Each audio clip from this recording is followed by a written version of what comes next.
اتنی بڑی تعداد میں ڈیٹینشن سینٹر بنائے جا رہے ہیں، اس کا معاشی طور پہ اور اکنامک اگر آپ اس کا ڈائسیکشن کرتے ہیں تو اس کا جواز نظر نہیں آتا. لیکن اس کے ساتھ ہی پولیٹیکلی اس کا جواز جو ہے وہ اس طرح سے یہ ایڈمنسٹریشن پیش کر رہی ہے کہ جناب الیکشن میں ہم نے واضح طور پہ کہہ دیا تھا کہ یہاں سے ہم لوگوں کو ڈپورٹ کریں گے، اور ایسے لوگ جو ان لافل اسٹیٹس میں ہوں گے وہ میس ڈپورٹیشن ہوگی. اور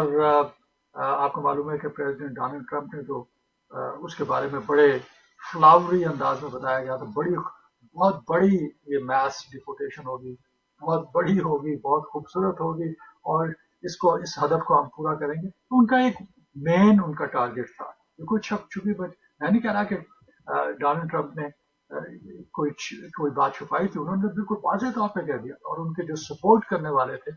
وہ بھی اس کی وجہ سے بڑے چارج ہوئے تھے، اور انہوں نے کہا کہ جی بالکل یہ ہونا چاہیے. لیکن اب ہم دیکھ رہے ہیں کہ اس کی وجہ سے جو ہے کچھ لوگوں کے دلوں میں یہ خیال پیدا ہو رہا ہے کہ یار یہ جو طریقہ کار ہے، اس طریقہ کار سے ایسا تو نہیں ہے کہ ہماری اکانومی کو جو ہے وہ نقصان پہنچے گا. وہ علیحدہ رپورٹ ہے، میں اس میں نہیں جانا چاہتا. لیکن یہاں پہ میں سمجھتا ہوں